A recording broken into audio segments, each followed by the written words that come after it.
الیاس قادری صاحب کا اقرا آپ کا رشتہ ہے مدرسے سے فارغ التحصیل حافظ محمد الیاس قادری صاحب کا، ٹھیک ہے؟ یہ ایک شخص ہے، ساحل ادیم اس کا نام ہے، اور اپنے آپ کو اسلامک اسکالر بھی سمجھتا ہے۔ تو اس نے اپنی ایک کلاس میں اپنے اسٹوڈنٹ کے سامنے حفاظ کی، حافظ قرآن کی توہین کی، عالم دین کی توہین کی، رشتوں کو لے کر، اور یہ بتانے کی کوشش کی کہ سماج میں بہت سارے مسلمان ہیں جو اپنی بچیوں کو، بیٹیوں کو عالم دین یا حفاظ کے نکاح میں دینا پسند نہیں کرتے ہیں۔ یہ بتانے کی اس نے کوشش کی۔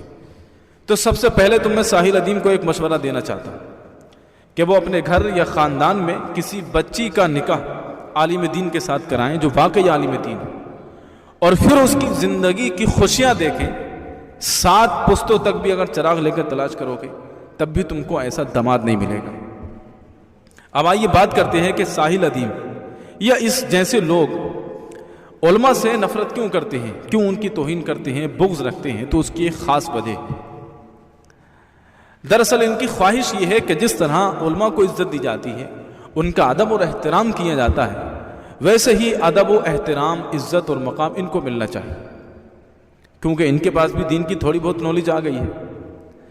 تو جس طرح لوگ علماء کا احترام کرتے ہیں، ان کی عزت کرتے ہیں، ان کے گھر میں آنے کو فخر سمجھتے ہیں، ان کے جھوٹے کو باعث فخر سمجھتے ہیں، وہی عزت اور احترام ان کو بھی ملنا چاہیے۔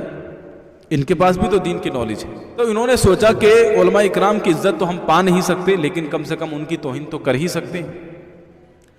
یہ بڑی خطرناک چیز ہے، علماء اکرام کی توہین کرنا، بے حرمتی کرنا، یہ بہت ہی خطرناک چیز ہے۔ اور جو بھی اس گناہ میں ملوث ہوتا ہے تو ممکن ہے اسے 2 چیزوں کا سامنا کرنا پڑے، اور یہ تجربے کی بات ہے، بہت سے لوگوں نے اس کا مشاہدہ کیا ہے۔ پہلی چیز تو یہ کہ یہ ممکن ہے کہ اس کا ایمان اس سے سلب کر لیا جائے، کیونکہ عالم دین سے اس نے بغض رکھا تو دین کی محبت اس کے دل سے گئی، دین کی محبت گئی تو ایمان کی محبت گئی، تو ممکن ہے کہ اس کے اس گناہ کی وجہ سے اس کا ایمان چھین لیا جائے۔ اور ایک واقعہ ہے جس کا میں خود گواہ ہوں، اپنی آنکھوں سے جو میں نے دیکھا ہے، میں تفصیل سے آپ کو بتاتا لیکن بات لمبی ہو جائے۔ ایک شخص نے عالم دین کی توہین کر دی، انہوں نے اس پر صبر کیا۔ چند دنوں بعد وہ شخص ایک بہت ہی خطرناک مرض میں مبتلا ہو گیا۔ ڈاکٹروں نے اس کو جواب دے دیا اور یہ کہہ کر گھر بھیج دیا کہ بس یہ چند گھنٹوں کا مہمان ہے۔ گھر میں اس کو لائے، تکلیف بڑھتی جا رہی تھی، اور تکلیف کی وجہ سے وہ چلاتا تھا، چیختا تھا، اور جب کافی وقت اسی میں اس کو چیختے چلاتے گزر جاتا، بے ہوش ہو جاتا تھا۔ جیسے ہی ہوش میں آتا پھر چیختا چلاتا، اور ڈاکٹروں نے کہا تھا یہ چند گھنٹوں کا مہمان ہے۔ کئی دن اس کو اسی تکلیف میں ہو گئے، زبان سے بھی معذور ہو چکا تھا، کچھ بول نہیں پا رہا تھا۔ تو لوگوں نے دیکھا کہ وہ بار بار کسی چیز کا اشارہ کر رہا ہے۔ غور و فکر کرنے سے سمجھ میں آیا وہ داڑھی کی طرف اشارہ کر رہا ہے، اپنے ہاتھ سے وہ داڑھی کا اشارہ کر رہا تھا۔ تو یہ واقعہ زیادہ پرانا نہیں تھا، لوگ جانتے تھے کہ فلاں عالم دین کو اس نے گالی بکی ہے، سمجھ گئے کہ کیا ماجرا ہے۔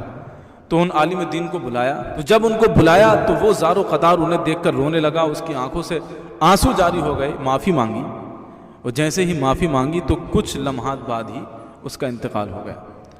تو پہلی چیز تو یہ ہے کہ انسان اگر علماء کی توہین کرتا ہے تو اس کے ایمان سلب ہونے کا خطرہ ہے، اور دوسری یہ کہ اس کی اولاد اس کی کبھی فرما بردار نہیں بن سکتی۔ آپ نے دیکھا کہ جو لیبرل ٹائپ کے لوگ ہوتے ہیں تو علماء کرام کی شان میں بد زبانی کرتے ہیں، بد کلامی کرتے ہیں، ان کی اولاد کبھی ان کا احترام نہیں کرتی ہے، کیونکہ انہوں نے اس شخص کی بے عزتی کی ہے، اس شخص کو برا بھلا کہا ہے جو سوسائٹی میں سب سے معزز ہے، تو بھلا اس کے بچے احترام کہاں سے سیکھیں گے؟ تو وہ کبھی اس کا عزت اور احترام نہیں کرتے۔